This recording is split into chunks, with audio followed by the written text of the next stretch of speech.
Salam alaikum, Azul, bonsoir. Les régimes illégitimes ne peuvent pas dominer leurs sociétés respectives par la seule violence. Ils ont toujours besoin d'installer un sentiment collectif qui leur est absolument indispensable, voire vital. La confusion. Ils ont besoin de provoquer la confusion dans les esprits, de l'entretenir, de l'inséminer, de la disséminer. Plus que la violence, que la terreur, que le terrorisme, que la répression, la confusion est par excellence l'arme de dissuasion massive, l'arme d'abrutissement massive, pour maintenir les masses dans l'hébétude, dans l'incompréhension, dans le doute, dans l'impossibilité pour elles de prendre conscience de la réalité, de s'unir et de faire face à l'adversité qui broie leur vie et leur avenir. Et c'est ainsi, et de façon quasi automatique, que les pouvoirs illégitimes se retrouvent presque tout naturellement et sans discontinuer à tout entreprendre pour tromper les gens, leur faire croire ce qui n'est pas, leur faire admettre comme vertueux ce qui est scélérat, à tout faire pour jeter la suspicion et le discrédit sur les rares dynamiques saines qui les contestent, à calomnier les rares voix qui s'élèvent pour les dénoncer. Et pour cela, un seul et redoutable moyen, décliner à l'infini le mensonge, la mystification martelée de 1001 façons, en usant de tous les médias et de tous les relais, de tous les discours, en recourant aux valeurs les plus chères à la société, à sa mémoire, à ses aspirations, et jusqu'à recruter par la corruption d'authentiques anciens moujahidines, d'authentiques enfants de shuhada. Et c'est ainsi que des vérités d'une aveuglante évidence sont transformées en leur contraire dans la perception générale, que des prédateurs et des criminels sont convertis pères de la nation, que des élections frauduleuses sont grimées en volonté du peuple, que des associations d'opportunistes et de lécheurs de vaisselle accèdent au rang de partis politiques, que des grands corrompus et de grands corrupteurs ont leur place au premier rang de la mosquée, que des bouffons accèdent à des sièges de dignité, en même temps qu'ils jouent le rôle qui leur a été dévolu de façade institutionnelle. Et c'est ainsi que ces pouvoirs illégitimes parviennent non seulement à tout faire accepter par le peuple dont ils ont confisqué la souveraineté, mais pire encore, ils parviennent à leur faire admettre à leur peuple comme normal, légal et légitime des énormités et des violations parmi les plus insoutenables. Prenons par exemple le rôle de l'armée dans la vie politique, dans n'importe quelle république moyennement estimable.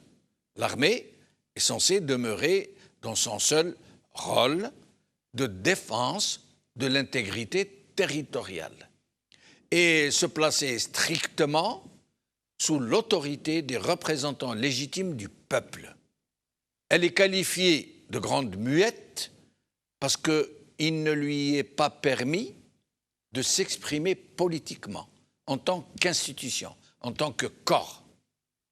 De la même manière, ces budgets doivent être fixés par les institutions de la République et ces dépenses contrôlées de la même manière. Elle ne décide jamais, elle propose. Et c'est le politique qui prend la décision.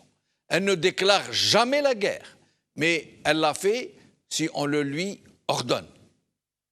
Et toutes les précautions sont prises pour qu'elle ne puisse jamais prendre le pouvoir parce qu'elle est censée en abuser si elle le prend. Or, pour rester sur cet exemple, les chefs de l'armée algérienne ont hérité d'un pouvoir qui leur a été légué par leurs prédécesseurs, qui avaient eux-mêmes pris le pouvoir par la force, par l'assassinat et toute la violence imaginable, et qui l'ont gardé, puis transmis à leurs successeurs par les mêmes moyens. Mais pour faire admettre cet état de fait, pouvoir le faire passer dans les esprits et ne pas susciter une réaction populaire, voire une révolution, les chefs de la junte n'ont pas d'autre choix que d'édulcorer la noire réalité. Ils ne peuvent pas non plus reconnaître qu'ils ont perpétré un coup d'État dès l'indépendance contre le peuple.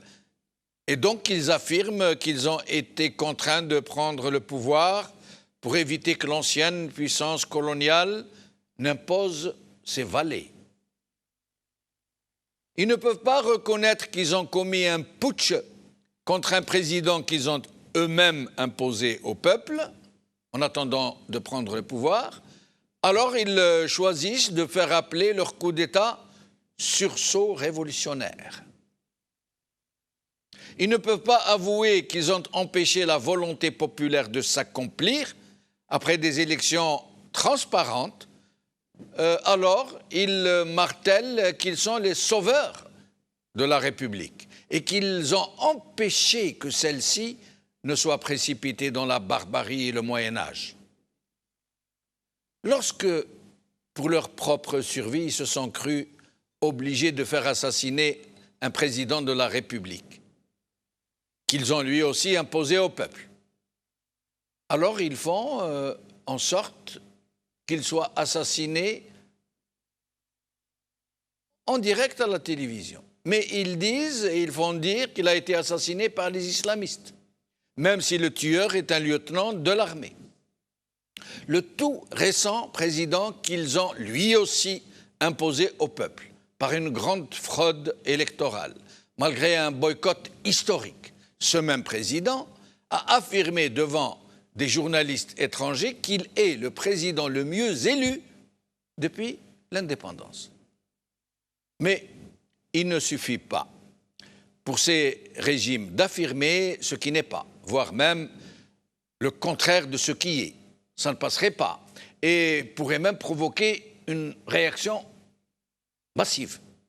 Il faut donc à ces gens qui ont squatté le pouvoir et qui tentent coûte que coûte de s'y maintenir, d'user de méthodes idoines, qui toutes tournent autour d'une seule finalité, semer la confusion, le doute, et empêcher une prise de conscience généralisée qui pourrait conduire à une contestation généralisée et à une remise en cause de ce pouvoir de la junte sur la vie politique. Et bien sûr, pour arriver à ses fins, ce pouvoir militaire a appris à recourir à toutes sortes de moyens pour tromper l'opinion publique et la maintenir dans un état d'absence, de non-implication, de confusion.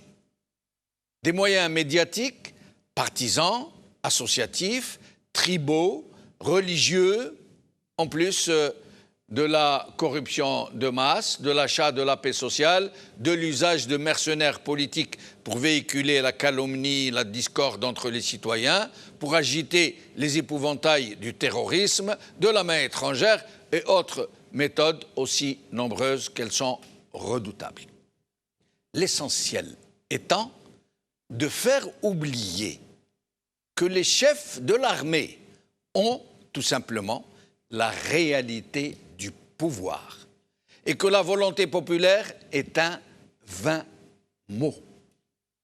Et c'est bien pour cela, par un réflexe de salubrité publique, de salubrité politique que dans son infinie intelligence collective, le Hirak a choisi comme principal slogan Madaniya Mashi Askariya.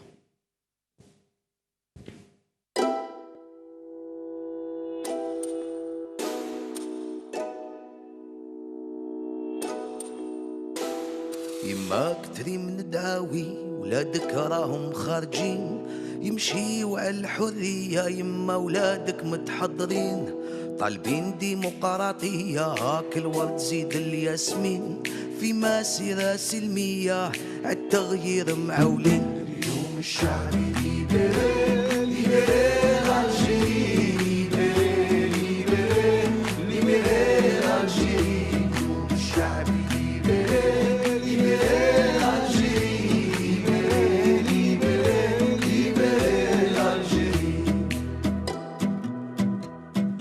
الشعب يلعب عشرة والسيستم ما فهموش كوتسيزو يجيبها بارا ويماركي ما تحقروش 10 سنين تدمر 10 والو مازال ما شبعتوش وبربي هاد المرة وينو ناضي ما تفوتوش الشعب ليبرال ليبرال الجيري ليبرال ليبرال ليبرال الجيري الشعب ليبرال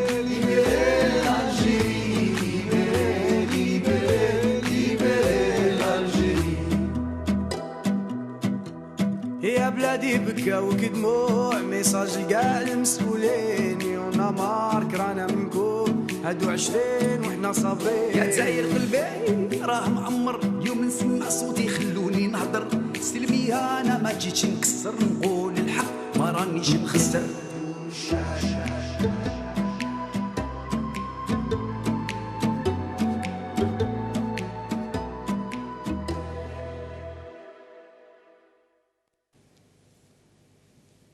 Vous venez de voir l'émouvante story de Nîmes, ce BDiste talentueux, ce BDiste algérien qui a été jeté en prison pour avoir réalisé des planches, des BD particulièrement parlantes sur le régime, sur l'armée, sur Tebboune. Il vient de quitter l'Algérie et il a posté cette story très émouvante. Il vient de dire adieu à son pays comme des centaines de milliers de nos compatriotes qui sont en exil.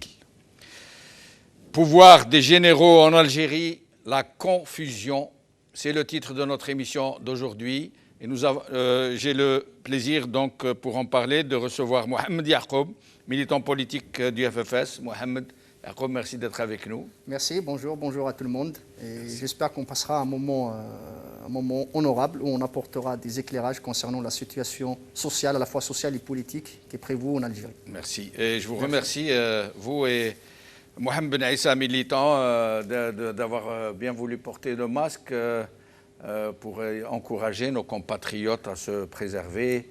Le Covid est en train de flamber, d'exploser littéralement en Algérie. On compte à peu près 1000 contaminés par jour en ce moment, un nombre important de décédés. Merci à vous. Je crois que nous pouvons les retirer maintenant.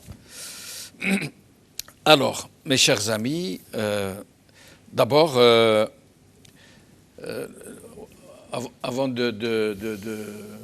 d'entamer ce sujet, j'aimerais d'abord recevoir notre ami Brahim Younsi qui est avec nous par Skype, parce qu'il n'est pas sur Paris. Brahim Younsi, merci d'être avec nous. Merci de m'inviter et bonsoir à C. Ben Issa et à C. Yacoub. Merci beaucoup. Et bonsoir à vous. Bonsoir. Merci beaucoup. Bonsoir. Merci. Alors, je vous propose, avant d'en arriver au sujet central qui nous concerne aujourd'hui, dont nous voudrions parler, celui des généraux, de l'armée, de la junte, de l'oligarchie militaire, de la gérontocratie militaire, appelons-la comme on veut. Mais si nous commencions par parler de ce qui se passe au sud, Sahara, ça bouge très sérieusement. Nous allons d'abord voir quelques images, même si les images nous parviennent très difficilement.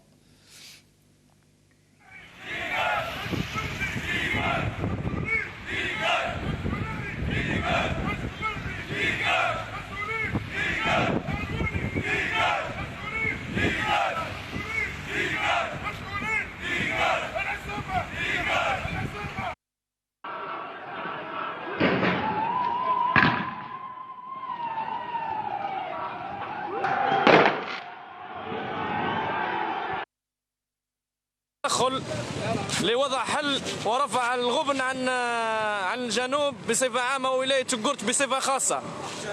أهم مطالبهم العمل، العدالة، التنمية والشغل. هي الجزائر والبترول هنا نورمالمون ندووا عندنا هنا. يا جماعة جماعة قلنا لك دايرين في النهار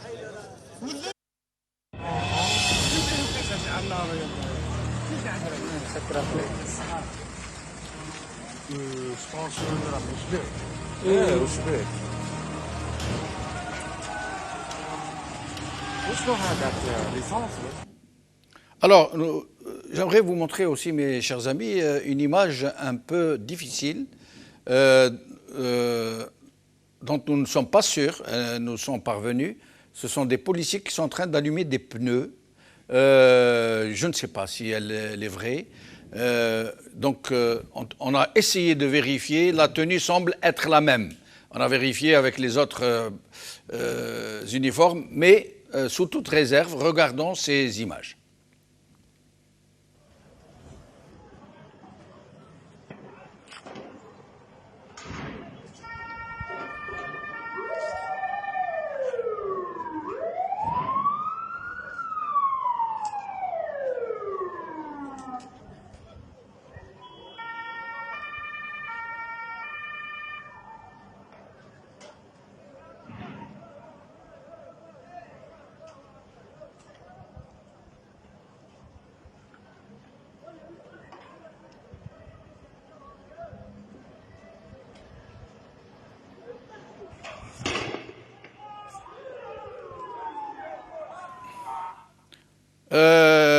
Scène très probable, d'ailleurs, pour étayer un peu ce que nous sommes en train de montrer, nous allons reprendre des images, mais là, elles sont vérifiées. Il s'agit bien de la police algérienne à Gherdaya, il y a quelques années, où quelqu'un a filmé des policiers en train de voler un magasin. Ils ont profité des émeutes, et la personne qui les a filmés a écopé de 3 années de prison.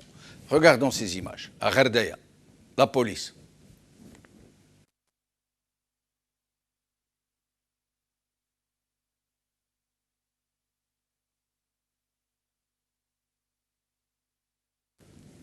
Alors nous voyons les policiers se diriger vers un magasin qui vont fracturer, y entrer. J'aimerais qu'on accélère un peu les images, qu'on les montre en train de revenir. Ils sont partis, vous les avez vus, les mains vides. Ils vont revenir les bras chargés de cadeaux, appelons-les comme ça. Voilà, voilà, vous voyez des policiers chargés de butin. Et la personne qui les a filmés a été jetée en prison pour les avoir filmé. Alors, mes chers amis, si nous commencions par Brahim Younsi. Brahim Younsi, sur ces événements qui se passent au sud, qu'est-ce que vous pourriez nous dire comme ça d'emblée? Ces événements durent depuis des décennies, au moins une décennie, parce que le Sud, qui produit la seule ressource nationale, est privé de développement économique et social. Il connaît plus que d'autres régions, il faut le dire, un déséquilibre régional. La jeunesse de ces régions du Sud, pas seulement Ouargla et Gherdaya, c'est Tougour, c'est le Menia, c'est le Inamenas, etc., etc. C'est toutes les régions du Sud qui connaissent aussi, comme le Nord d'ailleurs, une démographie galopante, et les régions du Sud connaissent un taux de chômage énorme. C'est 40%, en tout cas Ouargla, 40% de la population est au chômage. Plus de 40% de la population est au chômage. Et je crois savoir que c'est toutes les régions, toutes les villes que je viens de citer connaissent plus ou moins le même taux de chômage. C'est extrêmement grave qu'une jeunesse qui n'arrive pas à trouver du travail chez elle, là où elle vit, là où elle grandit, etc. Vous savez, au début des années 40, Saint-Exupéry, dans Lettre à un otage, disait « Et comme le désert n'offre aucune richesse tangible ». Or, aujourd'hui, il y a une richesse tangible. Et cette richesse, qui, il faut le dire, appartient au sous-sol du Sahara algérien, dont Saint-Exupéry, et pas seulement lui, a chanté la beauté, la jeunesse de ce Sahara se trouve totalement démunie, marginalisée, exclue totalement de la nation, si j'ose dire. Et le risque de la situation que vit le Sud algérien, que vit la jeunesse algérienne du Sud, c'est, hélas, je dois dire, la revendication ou le séparatisme, un séparatisme dans une situation géopolitique très, très grave. Nous savons que beaucoup de populations revendiquent la séparation d'avec les pouvoirs centraux dans de très nombreux pays qui nous environnent. Mohamed Yacoub, qu'est-ce qui fait que les gens du Sud, nos compatriotes du Sud, aient été ainsi, comment dire, discriminés sur leur propre sol? Ils produisent, enfin, dessous leurs pieds, nous avons l'unique ressource, la seule qui fait vivre le pays depuis 60 ans. Or, eux n'ont ni logement, ni travail, ni infrastructure, ni université digne de ce nom, ni école digne de ce nom, ni route, ni... tout ça dans une fournaise. Le Sahara algérien est l'un des endroits les plus chauds au monde et l'un des endroits où il y a le moins d'eau potable, alors que sous leurs pieds se trouve la plus grande réserve d'eau douce du monde, qu'on aurait très bien pu exploiter pendant les années Bouteflika, les années de prospérité factice. Or, il n'en est rien. C'est la 5e roue de la charrette. Tout simplement, ce régime est trop occupé à réprimer le peuple algérien. D'ailleurs, il ne s'est pas préoccupé du développement du pays. Et chaque idée vient confirmer la faillite du pouvoir, la faillite des pouvoirs successifs, qui n'ont pas pu ni produire de l'alternative, ni dessiner des horizons meilleurs pour les Algériennes et les Algériens. Il a tout fait pour les séparer, pour les monter les uns contre les autres. Le régime force de constater qu'il ne s'est pas engagé dans un développement réel et véritable de nos populations. La révolte, si j'ose dire, le soulèvement de nos camarades, de nos compatriotes du Sud, il s'inscrit dans un soulèvement généralisé. Vous pensez qu'on peut inscrire ce qui se passe en ce moment au Sud dans cet ensemble de la révolution irakienne? Mais oui, c'est une prise de conscience collective qui a plusieurs formes, qui se traduit par plusieurs moyens, et c'est un ras-le-bol généralisé aujourd'hui. La contestation s'empare des masses dans le Sud pour dire qu'on en a ras-le-bol du chômage, de la discrimination aussi, des pénuries d'eau, des feux de forêt. Chaque été, je dis que chaque été vient nous montrer la faillite du système sur plusieurs fronts. La crise pandémique que le système n'a pas pu gérer. Donc c'est un système très occupé à réprimer les Algériens, les priver de leurs libertés les plus fondamentales. Donc aujourd'hui, quand on voit ce front social qui va prendre de l'ampleur, à mi-septembre, il y aura un front social. Parce que la révolution est aussi une révolution sociale. Les Algériens veulent avoir un toit, souhaitent vivre décemment dans leur pays. La première, la bande là, le monsieur qui dessine des bandes qui viennent de quitter, c'est une belle image de la souffrance. Alors qui est conjuguée avec l'amour de la patrie. Les Algériens aiment leur pays. Ils veulent voir leur pays prendre la voie de la démocratisation. Seul d'ailleurs, c'est le seul rempart contre la misère, contre le mépris, contre l'arbitraire. Mais ces gens-là qui sont au pouvoir, toujours ils jouent sur les divisions il joue sur un régionalisme négatif. Nous allons parler de ça, c'est très important. Division et régionalisme négatif. Ils montent les uns contre les autres. Nous allons le laisser pour le prochain tour de micro. Mohamed Ben Aissa, sur ce qui se passe en ce moment dans le sud algérien. Le sud algérien, Jamaluddin, est abandonné depuis longtemps, depuis l'indépendance, donc c'est pas récent. Quand on voit ce qui s'est passé à Ouargla depuis même 2010, 2013, où ils ont pu lancer une vraie dynamique de changement avec une organisation axée sur la jeunesse, tout ça, donc c'était très ancien. Moi, ce qui m'intrigue, pourquoi maintenant, c'est la question que je me pose, que je me suis posée depuis que j'ai vu les événements du Sud, pourquoi maintenant alors qu'on vient de passer 2 ans de Hirak, 2 ans de mouvements politiques profonds. Moi, je pense que nos compatriotes au Sud, je pense qu'ils le comprennent, mais on est là pour leur rappeler aussi que la solution n'est pas économique et elle ne sera jamais économique dans le Sud. Pourquoi? Parce qu'il y a une vraie défaillance politique. C'est qui décide de la planification stratégique, économique du pays? C'est la décision politique souveraine. En Algérie, on n'a pas une souveraineté populaire qui décide pour une vraie distribution de la richesse. Il n'y a pas de distribution de la richesse en Algérie. J'ai vu la dernière fois une déclaration d'un ministre qui disait d'une manière abyssale, d'une manière vraiment étonnante. Hein. Il est toujours ministre, ministre du commerce. Là. Ah oui. Il disait que les entreprises qui sont dans le sud ne payent pas d'impôts dans le sud. Pourquoi? Parce que leur siège est dans le nord. Je dis, mais j'ai jamais entendu ça. On a un minimum de connaissances en matière de politique et d'économie.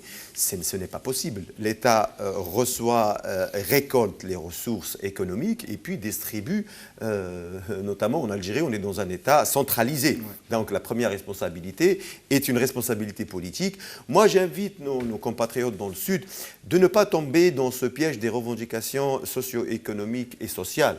Pourquoi? Parce que ça va nous emmener en quoi? Ça va nous emmener, on va ouvrir un petit peu les vannes, lancer quelques projets dans le Sud, essayer de corrompre quelques dignitaires, comme il a fait le régime depuis maintenant longtemps. Et puis voilà, la situation se calme jusqu'à un nouveau pic de colère et de contestation. Donc il faut qu'ils s'inscrivent dans la lignée du Hirak, qui est un changement profond politique, qui va revoir toute la réorganisation administrative, économique.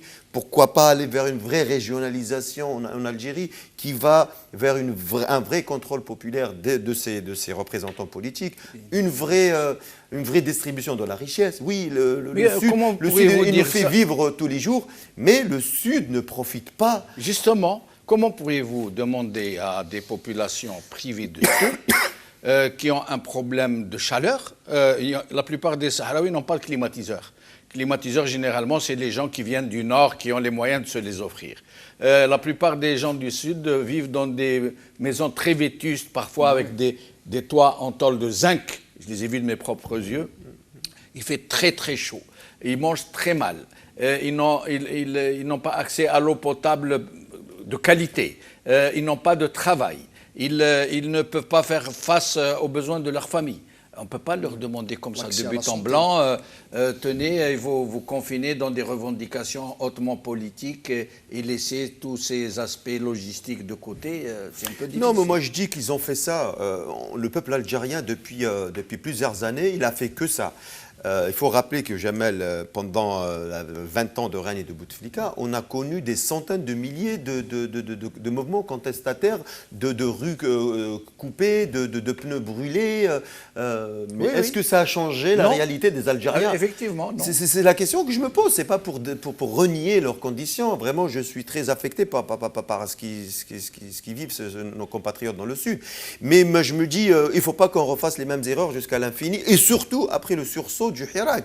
Le Hirak a mis la barre très haut et a posé les vraies questions. Donc il ne faut pas qu'on sorte de ces vraies questions, parce que le système nous a habitués tout le temps avec cette manière de créer des tensions, de créer des problèmes et offrir juste par la suite des solutions pour qu'on oublie les vraies questions. Il ne faut pas qu'on tombe dans ce piège. Il faut que nos habitants dans le Sud posent des questions politiques.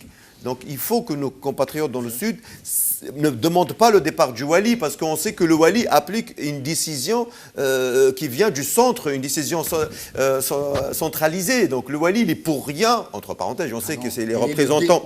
Il est non mais justement, c'est pas ce que je voulais dire. On sait que le Wali représente le pouvoir central, mais le problème se pose dans ce pouvoir central qui est depuis 2 ans contesté par le peuple, que Tebboune n'est pas légitime, que tout son gouvernement actuel est pire que le gouvernement de Bouteflika, est pire que tous les gouvernements que l'Algérie a connus. Donc c'est la vraie question qu'il faut poser. On veut un changement radical, que le Sud.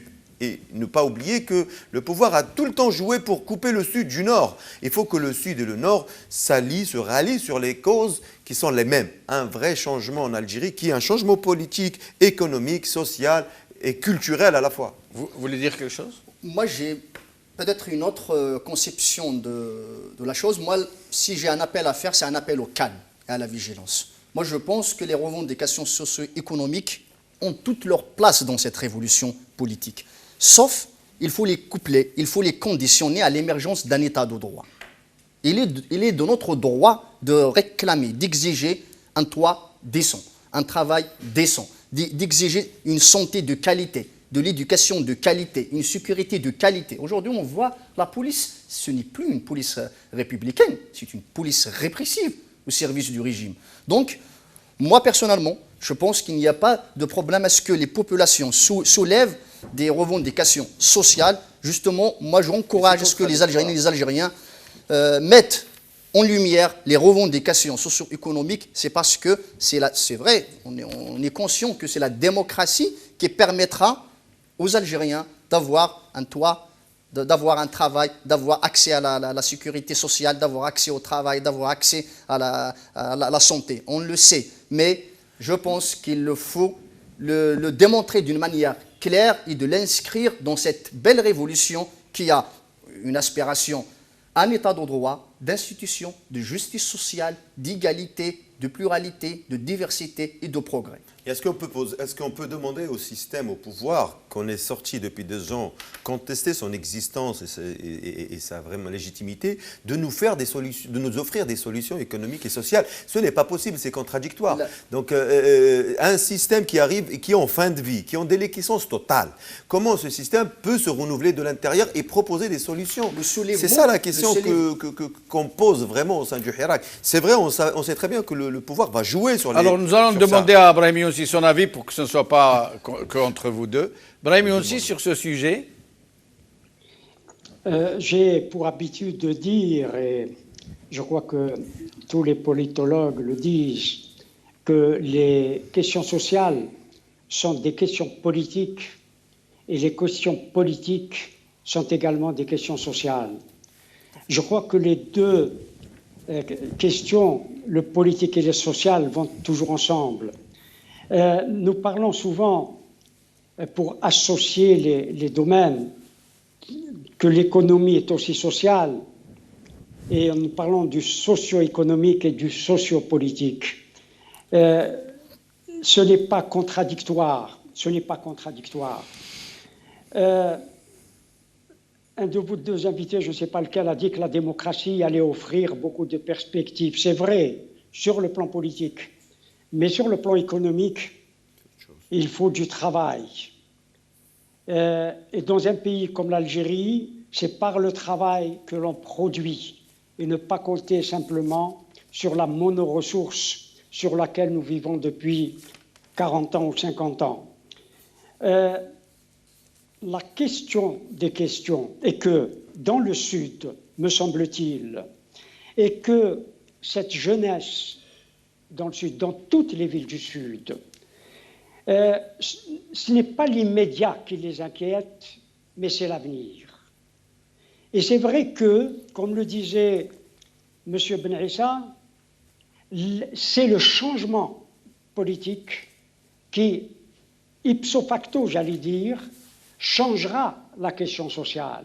La question sociale se posera de façon différente.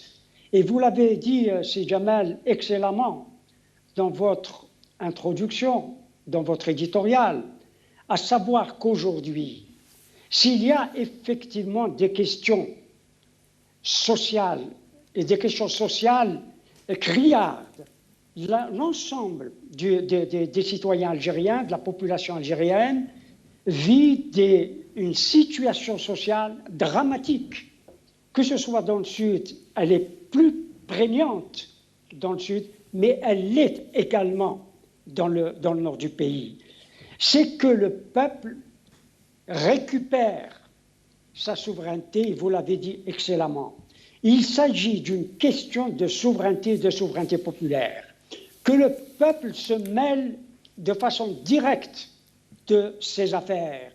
Et la question sociale, c'est l'affaire du peuple, et la question politique, c'est l'affaire du peuple. Il faut que le peuple, et c'est en cela où je suis d'accord avec Ibn Issa, à savoir que la révolution qui est toujours à l'œuvre, quoi que l'on dise, qui est toujours en action, quoi que l'on dise, j'ai parlé la dernière fois de l'attente de la population. La population attend de cette révolution la souveraineté qu'elle veut récupérer. Tout est dans la souveraineté populaire. Si le peuple récupérait sa souveraineté, la question politique se réglera de façon globale et la question économique se posera et sociale se posera de façon différente. Elle se posera de façon différente parce que la population, à travers les représentants qu'elle se donnera, contrôlera, et vous en avez parlé aussi dans votre éditorial, contrôlera le fonctionnement du gouvernement et combattra la corruption qui fait rage dans notre pays.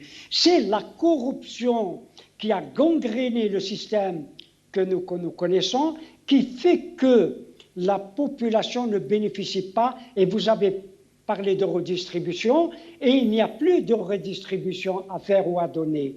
Et c'est là le plus gros problème qui est posé à notre pays depuis que nous avons récupéré les ressources pétrolières depuis 1971 ou dans les années 70 en tout cas.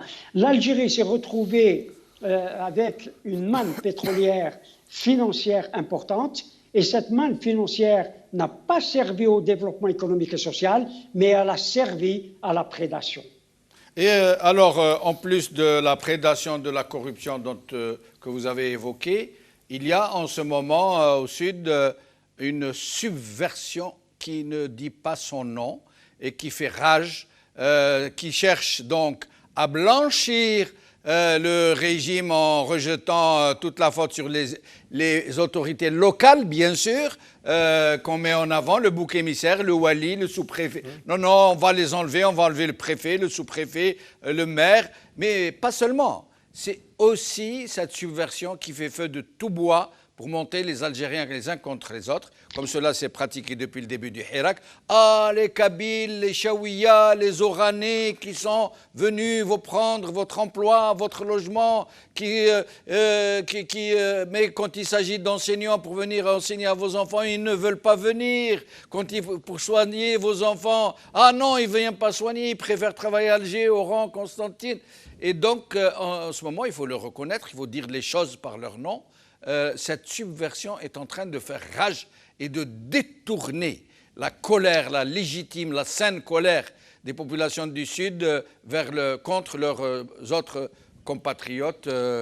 Si je peux permettre... Oui, je vous en prie, allez-y. Justement, cette question, et la presse est en train de la poser de façon très viciée, très viciée, très dangereuse, opposant notamment les habitants du Nord aux habitants du Sud, et surtout les habitants du Sud aux habitants du Nord, à savoir que les habitants du Nord ou les jeunes du Nord qui vont dans le Sud et qui bénéficient d'un travail, alors que les jeunes du Sud n'ont pas de travail chez eux. Il est vrai que ce que vous appelez la subversion, il y a une véritable subversion et il y a une véritable guerre civile que le pouvoir est en train de mettre dans les esprits. Et c'est à cela qu'il faut absolument faire attention, parce que ce pouvoir est prêt à diviser les Algériens et à monter les Algériens les uns contre les autres. Vous avez cité le cas de la Kabylie et d'autres régions. Il est en train aujourd'hui de le faire sur des questions éminemment importantes, parce qu'il va de la survie des populations, les populations du Sud contre les populations du Nord. Oui. Alors, mes chers amis, qui peut répondre à... Oui, c'est juste pour dire que, en fait, cette crise, c'est une crise structurelle. Aujourd'hui, il faut la traduire. Il faut lui donner un contenu politique. Quand je dis que les revendications socio-économiques ont toute leur place dans cette révolution, c'est-à-dire qu'on doit les traduire d'une manière politique. Parce que la législation, c'est le politique qui donne un sens aux revendications socio-économiques. Sans l'émergence d'un état de droit, il n'y aura ni développement, ni justice sociale, ni rien du tout.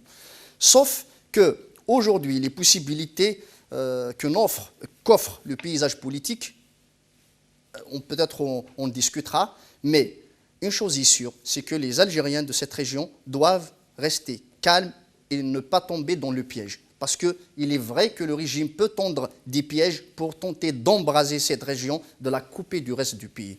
On connaît la nature... fait, rappelez-vous, dans la vallée du Mzab, en 2015, entre population berbérophone et arabophone. C'est la nature autoritaire du pouvoir. Il a toujours opposé les uns aux autres. Il a toujours créé de la confusion, créé du doute. C'est ça que nous devons combattre, et aussi faire un travail pédagogique pour éclairer les citoyens et les citoyennes pour qu'on ne tombe pas dans ce piège.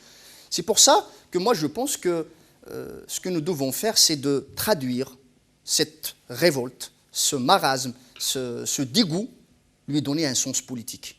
Pour dire que... Quel serait ce sens? Quel serait ce sens? Si tant est que nous puissions traduire donc ce qui est en train de se passer, quel sens politique a, selon vous, cette... Le sens politique, c'est de continuer le combat de manière pacifique, dans l'unité, pour faire émerger un état de droit, un état d'institution. C'est le seul rempart contre les inégalités, contre la discrimination, contre le racisme engagé par le pouvoir. Et moi, je serais tenté de dire qu'avec un tel régime, un régime militaire, un pouvoir autoritaire, illégitime, scélérat, mafiocrate, ça ne pouvait qu'aboutir à une telle situation. Ça ne pouvait pas aboutir différemment. Le régime, il a tout mis. On dit que le mépris, les injustices sont le nid de la violence. Le régime, il a mis tous les ingrédients pour créer une explosion dans le pays, soit en Kabylie, soit dans la vallée du Mzab ou dans le sud. Nous, le génie, je pense qu'il y a une conscience quand même, une responsabilité dans les esprits des Algériennes et des Algériens qui va empêcher cette dérive autoritaire. Parce que c'est une dérive, le danger est là. Ce régime est un danger pour l'intégrité territoriale. Absolument. C'est un danger. Nous, classe politique, militants, acteurs, nous devons faire un travail de lucidité, de pédagogie pour déconstruire le discours. Et vous pensez que ces slogans porteurs du Hirak, Khawa Khawa, Selmiya, vous pensez qu'ils procèdent de cette précaution de ne pas se laisser piéger par ce régime? Bien sûr, en quelque sorte, c'est pour se prémunir de toutes les tentatives. D'ailleurs, on a vécu énormément de tentatives de division. Rappelons-nous le drapeau berbère, rappelons-nous toutes les histoires, toutes les manœuvres, les provocations qu'a fait le pouvoir pour tenter de diviser le mouvement. Mais grâce à l'intelligence collective, grâce au travail des anciens, de décennies de lutte, de militants politiques qui ont permis d'avoir une clairvoyance généralisée dans le pays qui permet aujourd'hui d'éviter le chaos. Mais les ingrédients, ils sont là. Oui. Il faut qu'on soit véritablement vigilant, déconstruire le discours du régime et construire l'alternative. Moi, je dirais, comme on dit chez nous, si on veut chasser ou tuer le serpent, il faut le viser à la tête. Tout simplement. Ce qui se passe dans le Sud, c'est à une échelle différente, un petit peu, c'est la situation de l'Algérie totalement. Hein. On peut aller juste à Gilfa et voir des choses aussi catastrophiques. On peut aller même dans des grandes villes, dans la banlieue oranaise, et on voit que des gens vivent depuis 20 ans dans des bidonvilles. Depuis 20 ans, on a pu voir, et jusqu'aujourd'hui, c'est la même réalité. Et si on prend avec la densité, le nombre de populations qui dans le nord, dans le sud, on pourrait dire que dans le sud, il y a des régions qui vivent des situations plus catastrophiques que dans le sud. Parce que dans le nord, vous voulez dire que plus catastrophique que dans le sud par rapport au nombre d'habitants. Par rapport à la densité, au chômage. Donc, oui. Donc il faut faire très attention là-dessus. Moi, je pense que ce que tu as dit, tu as raison par rapport au seuil, au niveau que le Hirak a mis, surtout la non-violence. Je pense qu'on est parti sur du long terme par rapport à ce système. On ne va pas le virer du jour au lendemain. La violence est contre-productive. On le sait très bien, c'est le jeu préféré du régime. Donc il ne faut pas rentrer dans ce jeu. On a vu les vidéos que Jamel vous avez montrées, que la police allume les pneus. J'avais vu, elle était en direct et c'est véridique. Vous confirmez? Je l'ai vu en direct. En direct, ça. D'accord. C'est véridique, c'est dans le sud, à Ourgla ou je ne sais pas, à Hassi. Oui, la police a fait ça. Vous avez rappelé ce qui s'est passé à Gherdaya. Nous avons des images de la police à Gherdaya qui, d'un côté de l'affrontement, a lancé des cailloux contre l'autre côté. En 2015, voilà, on le sait très bien. On les a vécus en 2001. Oui, au pays, en Kabylie, oui. Donc ce système, nous, dans notre inconscience collective, même nos frères, nos compatriotes dans le Sud, ils savent très bien que ce système utilise la manipulation et la division pour régner. Regardez ce qu'il a utilisé au Hirak. Maintenant, peut-être on va en parler tout à l'heure, le slogan de Novambari Abadissi qui a été utilisé à un certain moment. Maintenant, c'est le système qui nous dit lui-même, qui reconnaît lui-même, la mafia qui reconnaît que ce slogan, cette manipulation a été produite, réfléchie par le système lui-même. Donc il reconnaît et compagnie, les généraux, les hauts gradés. Pour monter les Algériens les uns contre les autres. Et il est en train de les criminaliser et de les mettre en prison. Voilà, donc pour vous dire que même, incroyable. On peut témoigner de ça, même en Kabylie, on remonte les gens contre les autres. On va dire aux gens, vous êtes du village et eux, ils sont du centre-ville. Vous êtes de la petite Kabylie et l'autre, il est de la grande Kabylie. Vous êtes... Donc ce système, il a toujours utilisé ça. Et la démarche dans laquelle on a lu beaucoup de témoignages par rapport à ces revendications dans le Sud, le fait de dire que oui, c'est les gens du Nord qui viennent manger nos pains et nos emplois, ça c'est aussi une division. Nos frères du Sud ne peuvent jamais, comme nos frères en Kabylie, comme nos frères un petit peu partout, ne peuvent jamais gagner contre ce pouvoir s'il n'y a pas une démarche nationale et unitaire. On ne pourra jamais.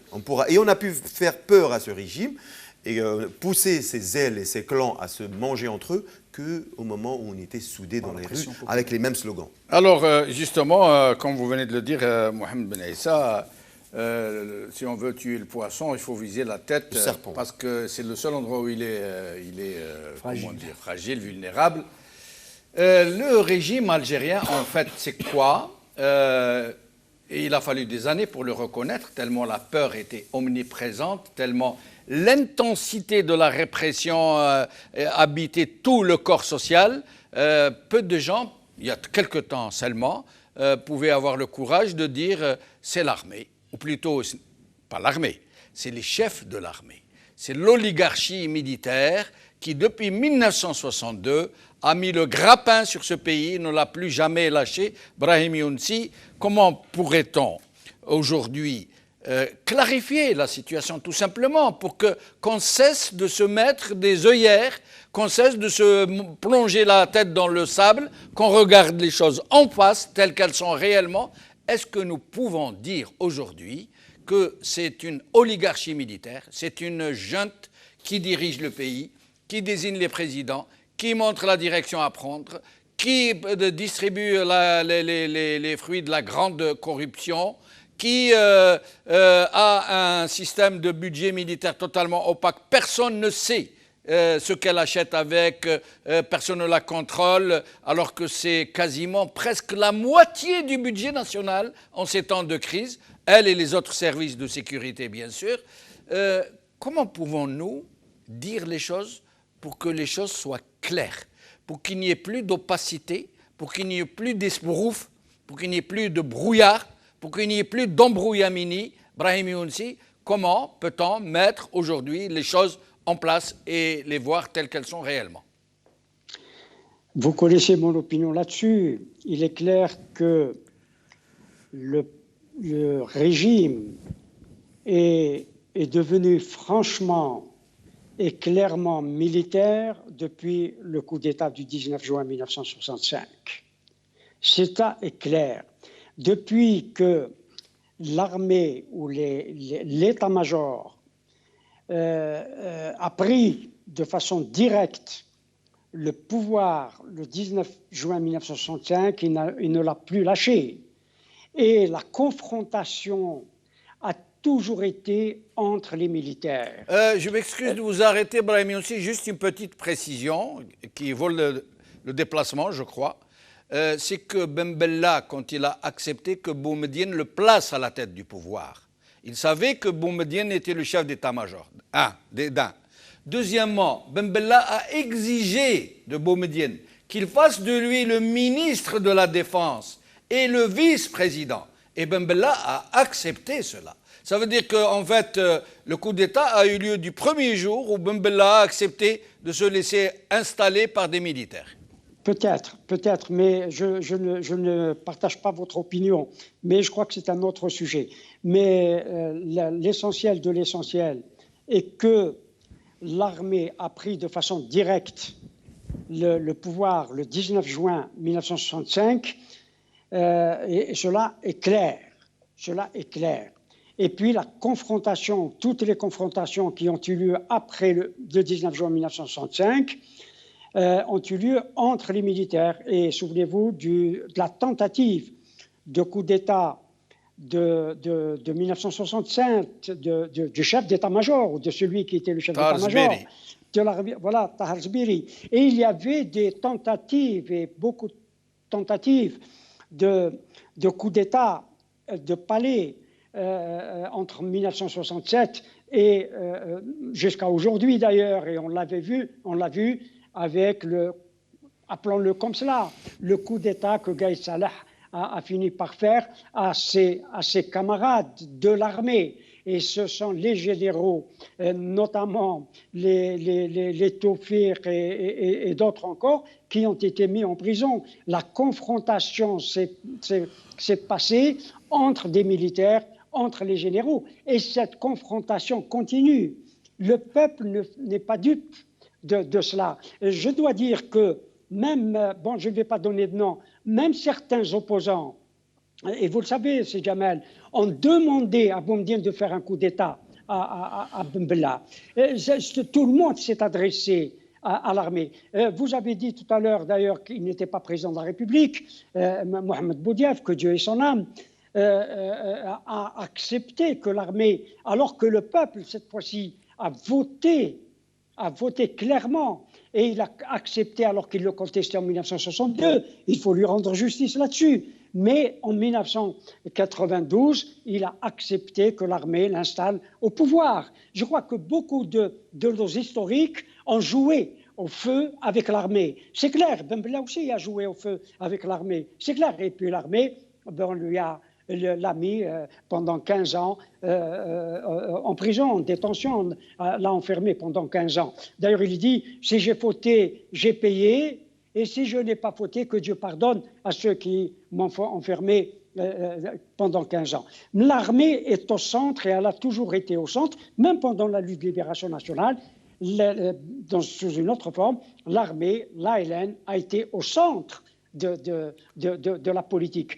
Mais en effet, en 1962, il s'est passé ce qui s'est passé. Les rivalités qui se sont produites ont fait que l'armée s'est imposée à la nation. Cela est une vérité. Est-ce que nous pouvons dire, en ces temps où on nous rabâche sans arrêt cette histoire de l'ANP digne et héritière de l'ALN, est-ce qu'on peut dire l'ANP, et quand je parle de l'ANP, je ne parle pas de toute l'institution, je parle de son état-major, de son haut commandement, est-ce que nous pouvons dire l'ANP ou l'état-major de l'ANP digne héritière de l'ALN de l'extérieur, de l'armée des frontières?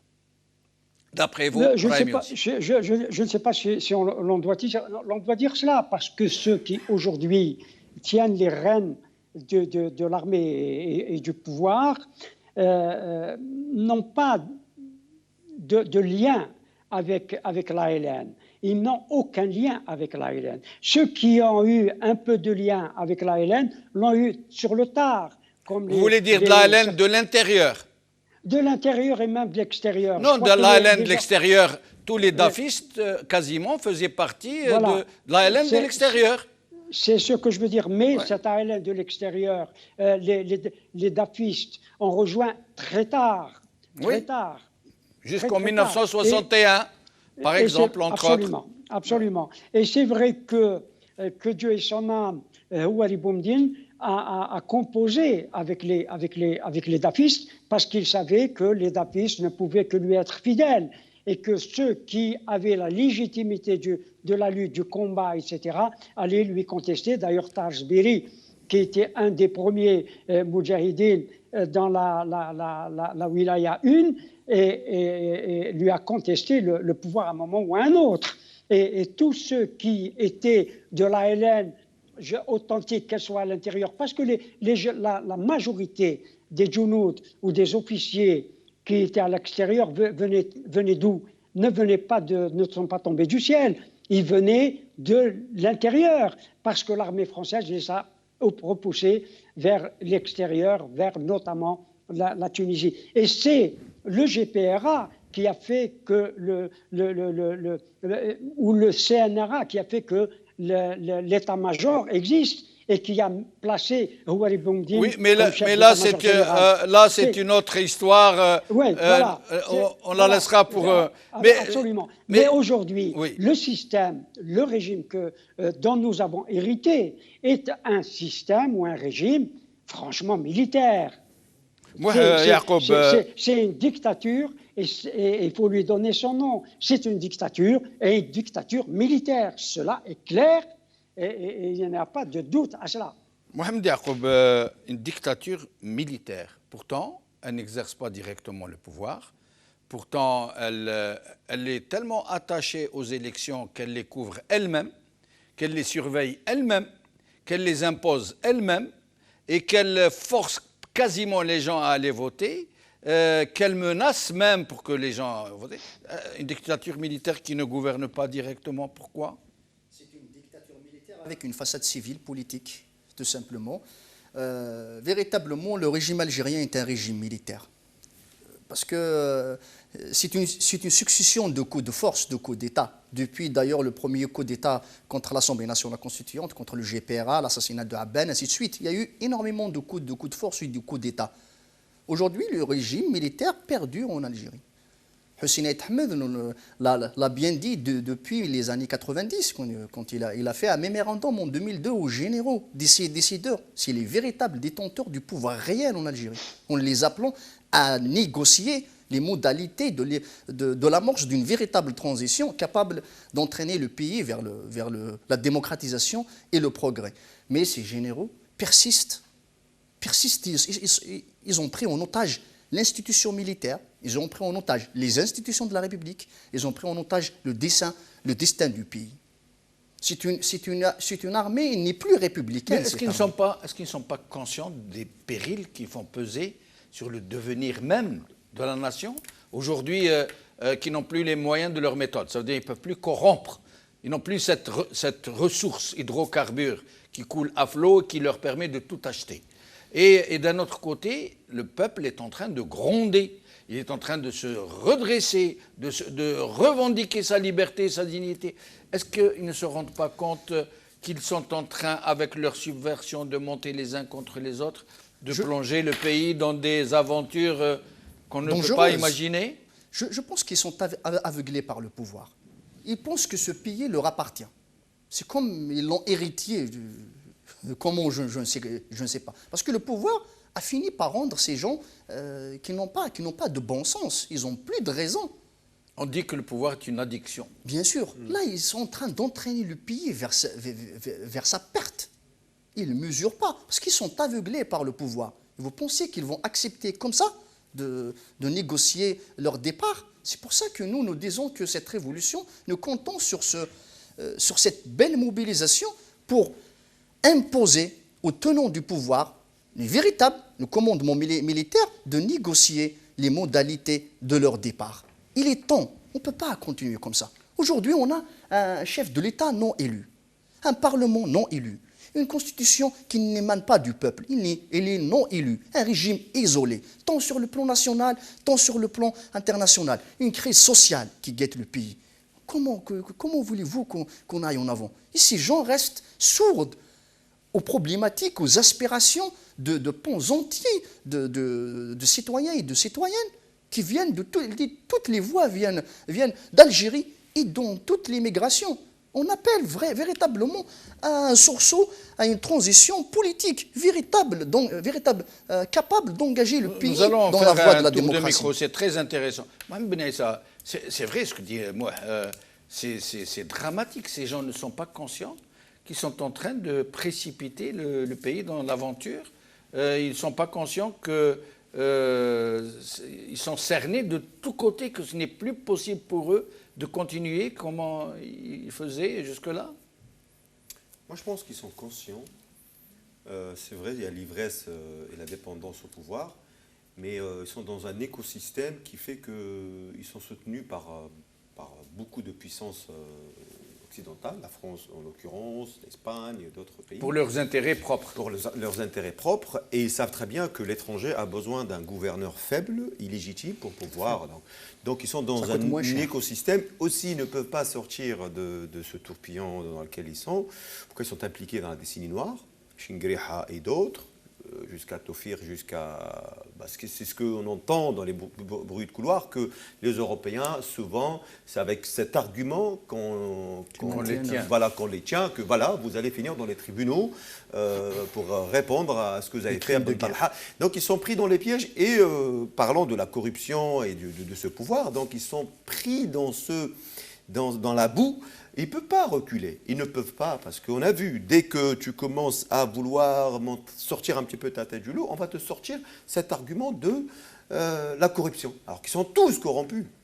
Gaïd Salah l'a utilisé, Tofir l'a utilisé, Tofir jusqu'à récemment, pendant son procès, il disait que parmi les choses qui ont causé ce conflit avec Bouteflika, c'est quand j'ai sorti les dossiers de la corruption. Donc, rappelons le chef de la police nationale, comme j'ai oublié son nom, quand il a parlé de... L'Hamel, quand il a parlé de la corruption, on lui a répondu que tu ne pouvais pas parler de la corruption quand tu as les mains sales. Oui. Donc, c'est un système... Et maintenant, c'est le cas. Ils sont en train de jeter des généraux à tour de bras en prison pour des motifs de corruption. Ils sont une trentaine de généraux qui sont soit en prison, qui sont en fuite... Une trentaine de généraux de haut rang, qui faisaient partie du premier cercle. Et en fait, ça, ce que tu viens de dire, c'est une exception, pas positive, mais c'est la première fois qu'on entend ça dans le monde, où il y a 30 hauts gradés, 30 généraux, 30 hauts fonctionnaires d'un État en prison. Et ça, c'est 30, c'est ce qu'on connaît. Et on n'a pas cité ceux qui sont en fuite. Pas 30 hauts fonctionnaires. 30 hauts gradés de la junte, de l'oligarchie. Ça veut dire 30 généraux parmi les décideurs militaires. Ça veut dire qu'ils viennent du vrai pouvoir. C'est pas de la blague, c'est pas des hauts fonctionnaires qu'on peut mettre dans un tiroir ou jeter. Non, mais quand j'ai dit haut fonctionnaire, parce qu'un général, son statut administratif, c'est un haut fonctionnaire, c'est pas autre chose. C'est être un haut fonctionnaire de l'État. C'est pas un décideur politique. Donc, il faut les remettre à leur place. C'est des hauts fonctionnaires qui sont responsables devant les politiques. Mais voilà, ils se sont octroyés un rôle politique. Donc, pour répondre à la question, Jamel, c'est que et le danger, il est là.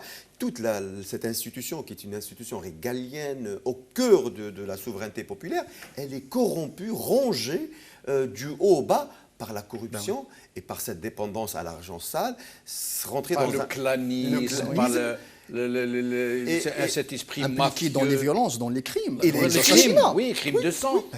Et du coup, l'instrumentalisation de la justice, l'instrumentalisation de l'administration, de la douane, de la mosquée, ils se sont servis de tout.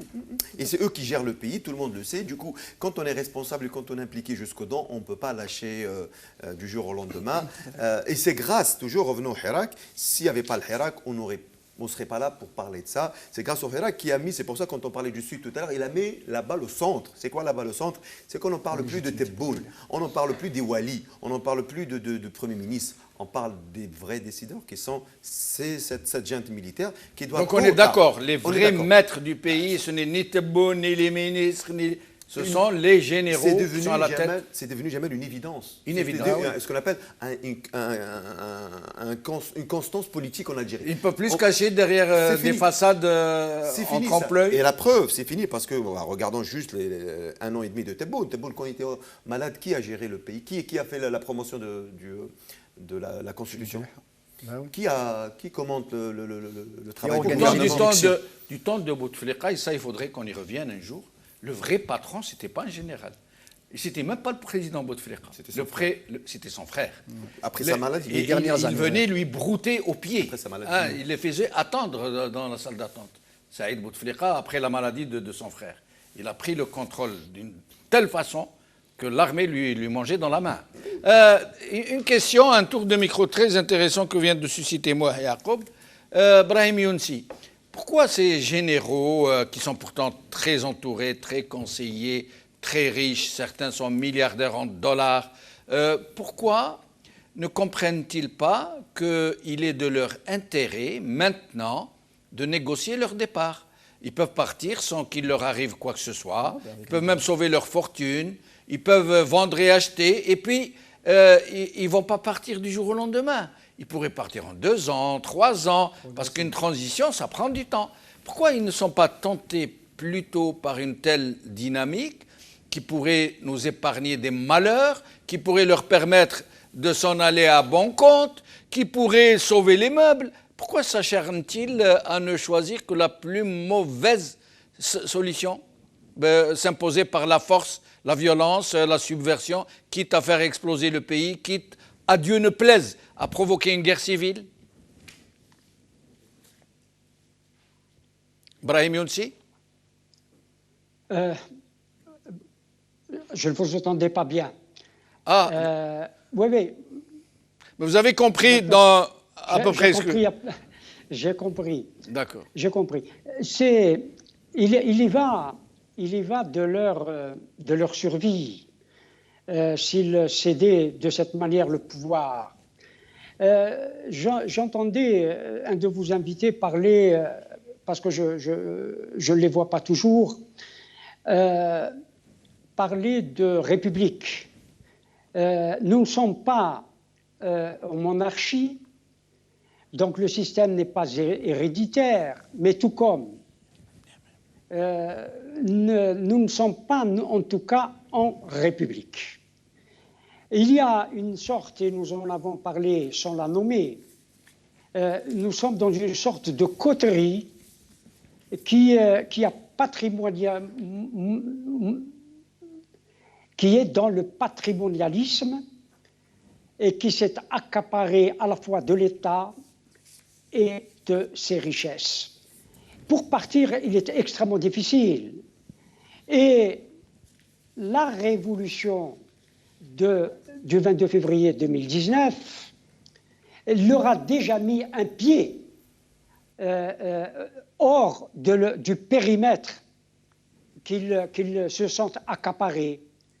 Et c'est la raison pour laquelle ils sont en train de réagir de la façon dont ils réagissent aujourd'hui, par la terreur dont vous avez parlé et par la répression sauvage qu'ils exercent sur la population de façon indistincte.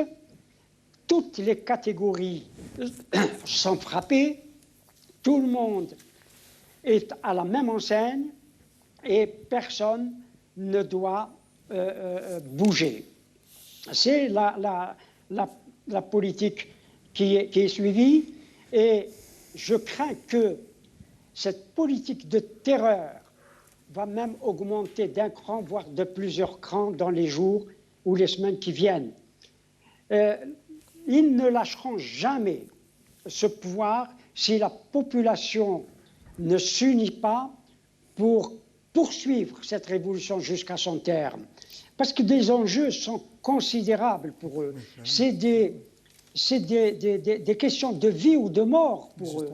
Et nous l'avons vu pour certains généraux qui sont aujourd'hui en prison.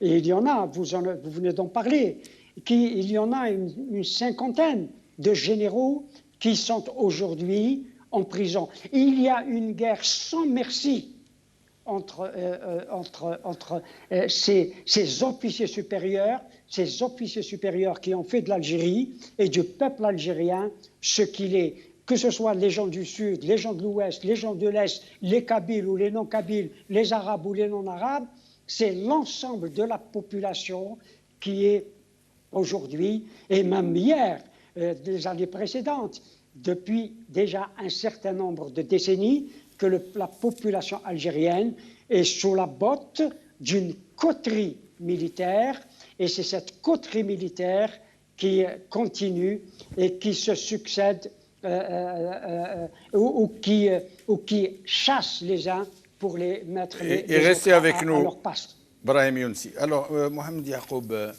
je vous pose la question parce que c'est vrai, pourquoi ils ne pensent pas tout simplement, ce serait mieux pour eux, de trouver une solution de négocier leur départ, ça prendrait plusieurs années, ils pourraient ménager leurs pénates, se ménager des pénates à l'étranger, emporter leurs richesses, les garder, ne pas être jugés, obtenir un quitus et arrêter cette guerre qu'ils sont en train de mener les uns contre les autres. Ils sont en train de s'entre-dévorer.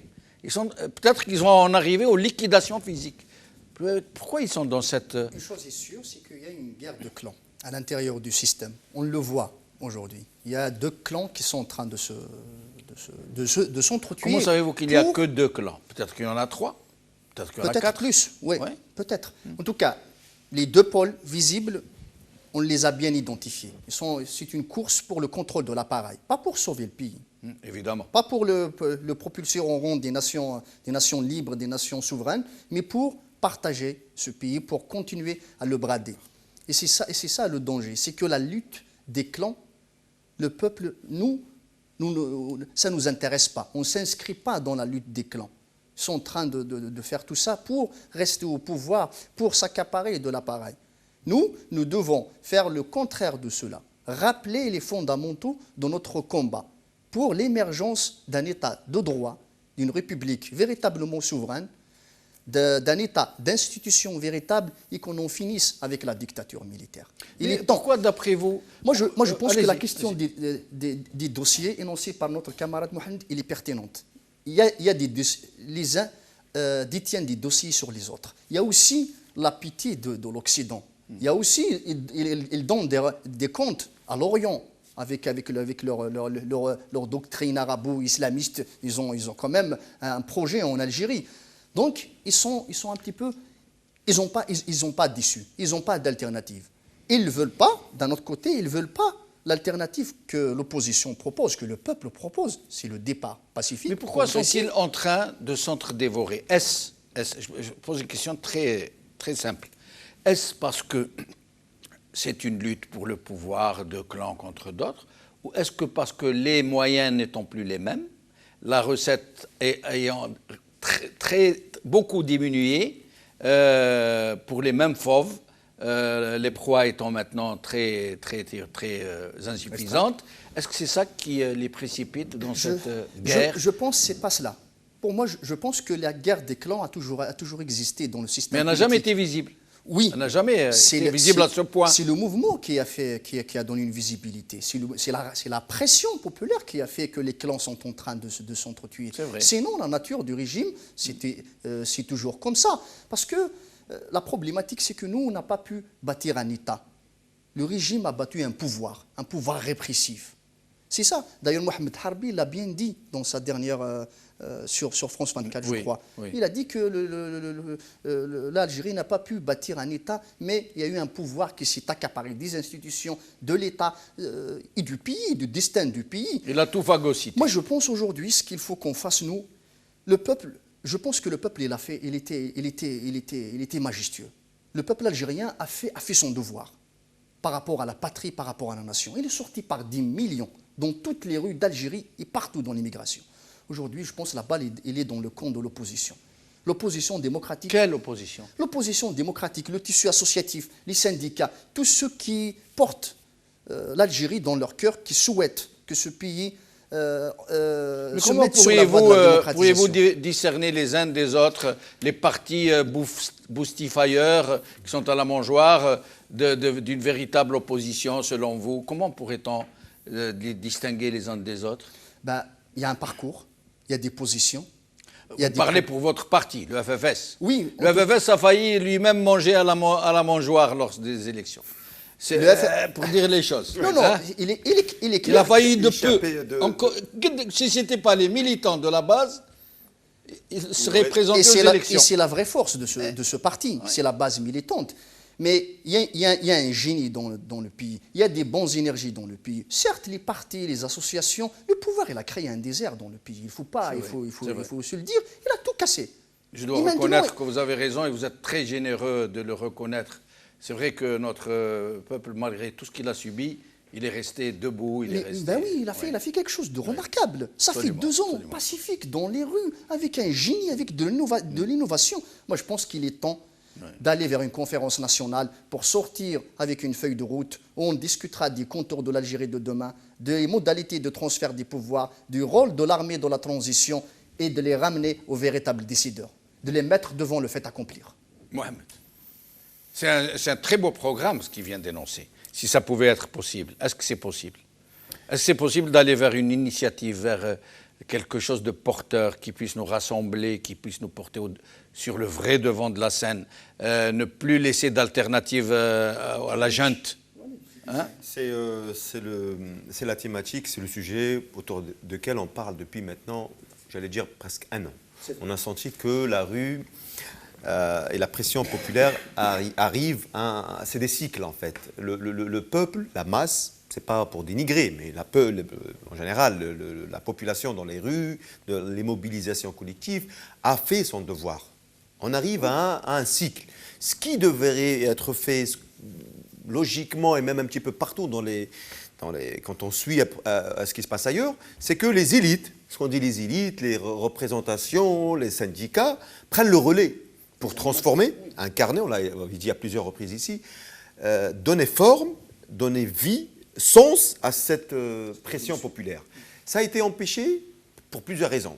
Une partie de l'échec, moi je dis que c'est un échec, le cantonnement en fait, idéologique a été opéré depuis, même à l'époque, avant le 12-12, hein, on avait vu qu'une partie de l'opposition est partie à droite, l'autre à gauche.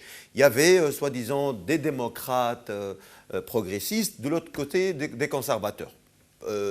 Certains se sont inscrits dans une démarche d'assemblée constituante, d'autres se sont inscrits dans des élections et un changement de l'intérieur. C'était un petit peu confus avec Rahabi, Aïn Binyan, tout ce que vous avez vu.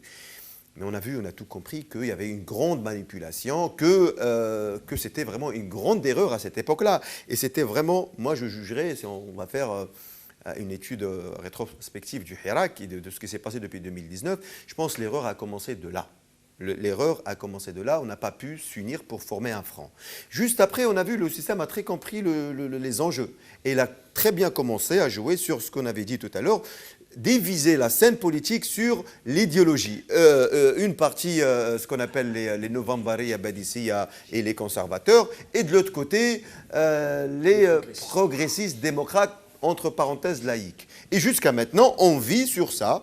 Je ne parle pas au niveau de la rue, au niveau de la masse, au niveau des élites politiques, des partis politiques, on vit actuellement sur cette problématique. Il est temps maintenant, il est temps de casser cette dichotomie et d'aller vers cette conférence. On n'a plus le choix. On n'a plus le choix. Pourquoi? Parce qu'on le vit, on le voit tous les jours que face à la répression féroce, on connaît les militants, on en parle avec eux tous les jours, ils me disent que je ne peux pas sortir dans la rue parce que si je sors, ben, je vais être en prison. Tout de suite, ma mère va pleurer et je ne vois pas la sortie encore. Je ne vais pas payer pour tout le... Ça commence à se discuter entre militants. Et on les comprend, nous, on est loin. Et donc, pour que ces militants ne soient pas jetés en prison simplement parce que voilà, et s'inscrivent dans le Hirak, il faut que nous, tous, avec eux et tout le monde, s'inscrivent dans cette démarche de donner une vraie visibilité politique au Hirak avec un projet applicable. Mais bien sûr, on ne peut pas parler d'idiots comme ça. Oui, on est pour une assemblée constituante sans jamais aller dans les détails, le comment du pourquoi. Ils sont unir le reste. Il faut aller chez les conservateurs, il faut aller chez les laïcs, il faut faire un front politique commun. Je suis tout à fait d'accord. En définitive, c'est formaliser l'unité et le projet de l'Algérie de demain. Brahim Younsi, en moins d'1 minute, parce que nous avons des images à montrer. Le mot de la fin, s'il vous plaît. La question idéologique est par définition clivante, c'est plus que clivante, divise forcément. La démocratie dont on parle, ce n'est pas le consensus en vérité. La démocratie, c'est toujours le dissensus. Mais comment est-ce que l'on règle les différends ou les conflictualités qui surgissent entre nous? Et c'est ça la démocratie, c'est les régler par le dialogue. Est-ce que toutes les questions, et il y a des mots qui ont été prononcés et des mots qui peuvent être entendus comme un conflit qui surgit dans le débat que nous menons. L'idéologie est par définition clivante, divise les gens. Pour revenir à la question de l'armée... Mais très vite, Brahimi aussi, très vite, vous savez, notre en un mot. armée, parce que je ne crois pas que l'armée va céder comme ça le pouvoir. Elle ne le cédera pas de cette façon-là, à moins qu'il y ait une nouvelle génération qui arrive à tenir cette armée. Parce que l'armée qui importe tout son matériel militaire, comme elle importe tout ce qu'elle consomme, c'est des milliards de dollars qu'elle peut détourner. Et il y a des détournements de fonds extraordinaires pour que cette armée cède de cette façon-là, gentiment. Et je me permets de vous interrompre, Brahimi aussi, désolé. Nous allons regarder quelques images Air Algérie, des gens qui ont eu leur billet, qui devaient voyager, ils se présentent à l'aéroport pour voyager, on leur dit vos places ont été données à d'autres. Regardez.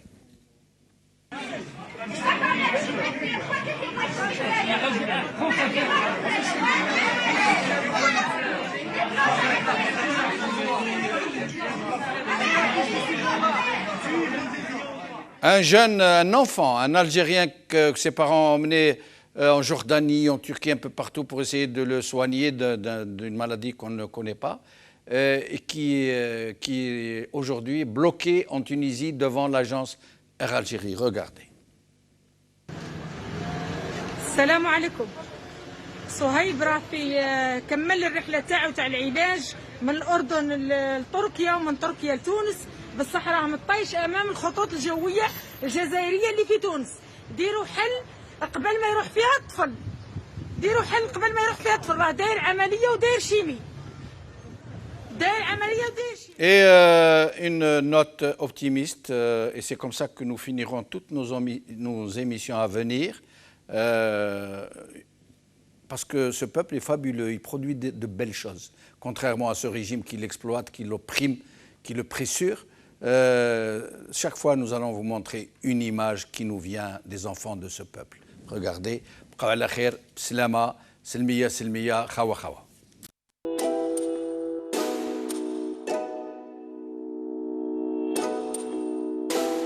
يما كتري من الدعاوي ولادك راهم خارجين يمشيو على الحرية، يما ولادك متحضرين طالبين ديمقراطية، هاك الورد زيد الياسمين في مسيرة سلمية عالتغيير معولين. اليوم الشعب ليبري ليبري الجيري، ليبري ليبري ليبري الجيري، اليوم الشعب ليبري